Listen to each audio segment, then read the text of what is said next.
Assalamualaikum warahmatullahi wabarakatuh. Sebelumnya saya ucapkan terima kasih kepada dosen pengampu mata kuliah Pendidikan Agama Islam, yaitu Bapak Irham, yang sudah memberi kesempatan kepada saya untuk menyampaikan materi tentang moderasi beragama sebagai syarat untuk ujian akhir semester. Sebelumnya, perkenalkan, nama saya Yuli Haryanti dari Prodi Akuntansi. Di sini saya akan menjelaskan moderasi beragama, yaitu yang pertama ada apa sesungguhnya pengertian moderasi beragama. Nah, pengertian moderasi beragama, moderat, berasal dari bahasa Latin moderatio yang berarti pengurangan kekerasan atau penghindaran ekstremisme. Nah, yang dimaksud dengan pengurangan kekerasan atau penghindaran ekstremisme itu apa sih? Nah, jadi tuh pengurangan kekerasan adalah menanggulangi segala bentuk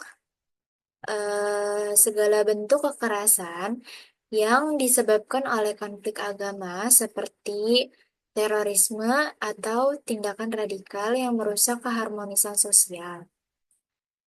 Moderasi beragama menekankan pada pendekatan yang lebih damai, dialog, dan saling pengertian antara pemeluk agama yang berbeda untuk menghindari kekerasan atas nama keyakinan agama. Sedangkan penghindaran ekstremisme itu adalah beragama yang merujuk pada pandangan atau tindakan yang menganggap bahwa hanya keyakinannya yang benar, seringkali disertai dengan penolakan terhadap perbedaan dan pengabaian terhadap nilai-nilai kemanusiaan. Moderasi beragama mengajarkan untuk menghindari sikap fanatik yang mengarah pada tindakan radikal atau intoleran, serta mengedepankan prinsip toleransi dan keseimbangan dalam menjalankan ajaran agama. Selanjutnya, nah di sini ada moderasi beragama dapat didefinisikan dari ketiga ini, yaitu ada cara pandang, sikap, dan praktik beragama yang memiliki prinsip adil dan berimbang guna membangun kemaslahatan hukum. Dengan moderasi beragama, seseorang tidak perlu berlebih-lebihan saat menjalani ajaran agamanya dan tidak ekstrim, baik ekstrim secara mutlak kebenaran satu teks agama dan menganggap sesat penafsir yang lainnya, maupun ekstrim dalam mendewakan akal hingga mengabaikan kesucian agama. Orang yang mempraktekannya disebut moderat. Nah, jadi orang yang mempraktekkan menjalankan agamanya secara berlebih-lebihan atau secara ekstrim itu dinamakan orang yang moderat. Selanjutnya, di sini ada indikator yang utama penguatan moderasi beragama. Ada 4, yaitu pertama ada komitmen kebangsaan. Penjelasannya, komitmen kebangsaan yaitu kesetiaan terhadap nilai-nilai kebangsaan dan dasar negara seperti Pancasila, Undang-Undang Dasar 1945, dan Bhinneka Tunggal Ika. Dalam moderasi beragama, komitmen ini mendorong umat beragama untuk menjalankan ajaran agama tanpa bertentangan dengan semangat persatuan dan keutuhan bangsa. Selanjutnya, tujuannya komitmen kebangsaan adalah memastikan agama menjadi faktor pemersatu, bukan pemecah belah, serta menjunjung tinggi keadilan dan kedaulatan negara. Selanjutnya yang kedua ada toleransi. Penjelasannya, toleransi yaitu sikap menghormati dan menerima keberagaman agama, keyakinan, dan budaya dalam masyarakat. Hal ini termasuk menghormati hak orang lain untuk menjalankan ibadah sesuai keyakinannya tanpa mengganggu pihak lain. Tujuan dari toleransi adalah menciptakan harmoni dalam kehidupan bermasyarakat dengan menjaga kerukunan antar umat beragama dan menghindari konflik karena perbedaan. Selanjutnya yang ketiga ada anti kekerasan. Penjelasannya adalah anti kekerasan yaitu sikap menolak segala bentuk kekerasan, baik fisik maupun verbal, yang dilakukan atas nama agama. Sikap ini menekankan penyelesaian konflik melalui dialog, musyawarah, dan cara-cara damai lainnya. Nah, tujuan dari anti kekerasan adalah menghilangkan tindakan radikal atau ekstrim yang dapat merusak kedamaian serta mendorong penyelesaian masalah secara konstruktif. Selanjutnya yang keempat atau yang terakhir ada akomodatif terhadap budaya lokal. Penjelasannya adalah sikap akomodatif yaitu keterbukaan dan penerimaan terhadap budaya lokal selama tidak bertentangan dengan prinsip-prinsip agama ini. Mencangkup menghormati kearifan lokal yang telah lama hidup berdampingan dengan ajaran agama. Nah, tujuan dari akomodatif terhadap budaya lokal adalah membentuk harmoni antara ajaran agama dan budaya lokal, sehingga dapat diterima dan diaplikasikan secara relevan dalam kehidupan masyarakat setempat. Dari keempat indikator ini menjadi pondasi utama dalam penguatan moderasi beragama untuk menciptakan kehidupan yang rukun, damai, dan saling menghargai dalam keberagaman. Selanjutnya, di sini ada manfaat moderasi beragama, yaitu terdiri dari 5 manfaatnya. Yang pertama ada meningkatkan pemahaman tentang toleransi.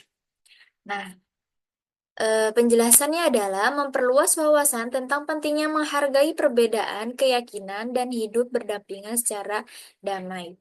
Yang kedua, mengembangkan sikap bijaksana. Penjelasannya yaitu membantu individu berpikir kritis dan bijak dalam menyikap isu-isu keberagaman yang sensitif. Yang ketiga, ada meningkatkan kehidupan spiritual.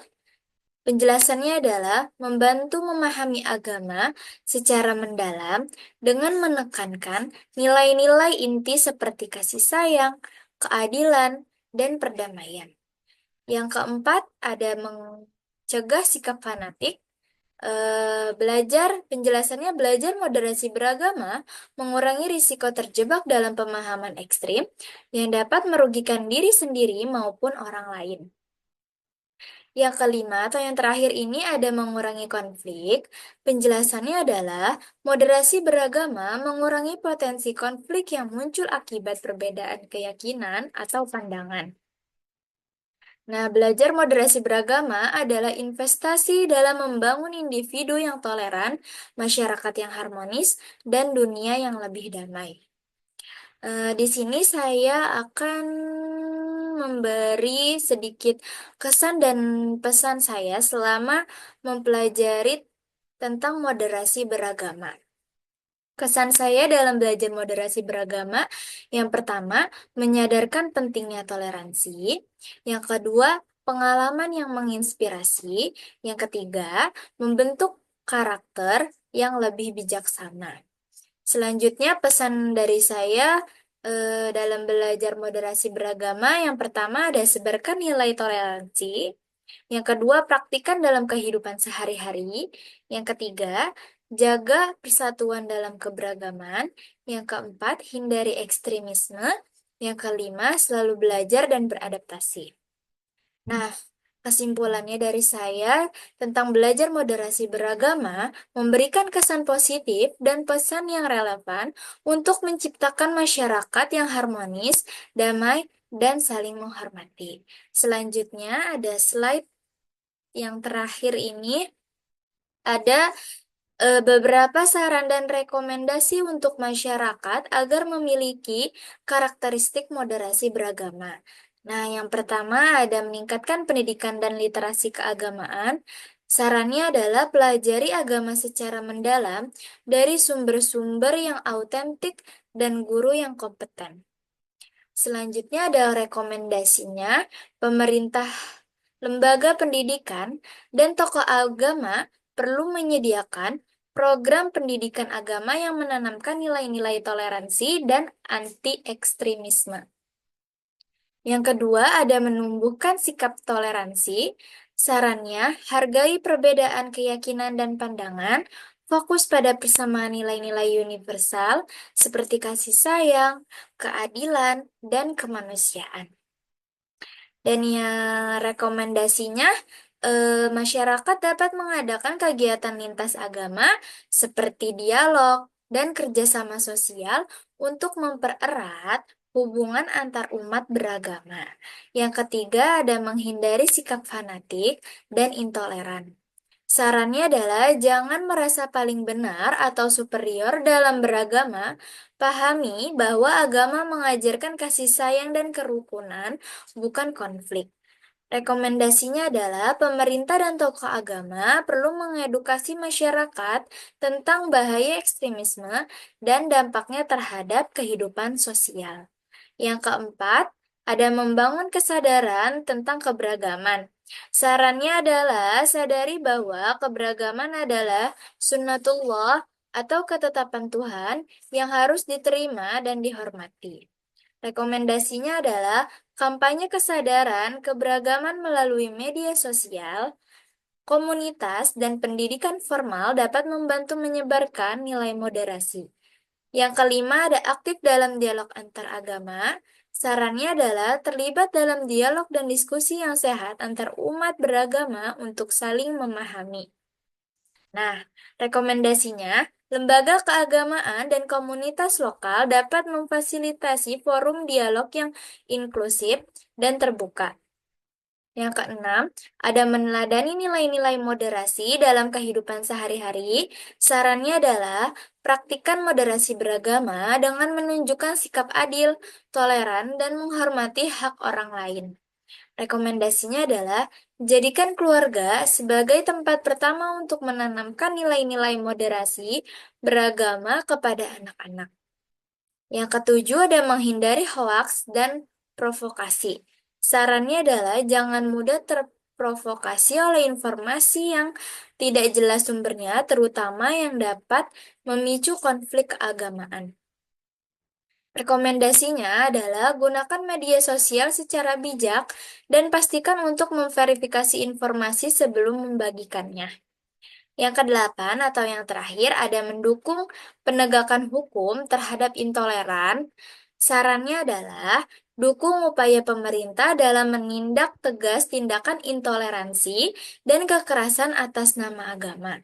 Rekomendasinya adalah lapor jika ada tindakan ekstremisme atau diskriminasi agama untuk menjaga keharmonisan sosial.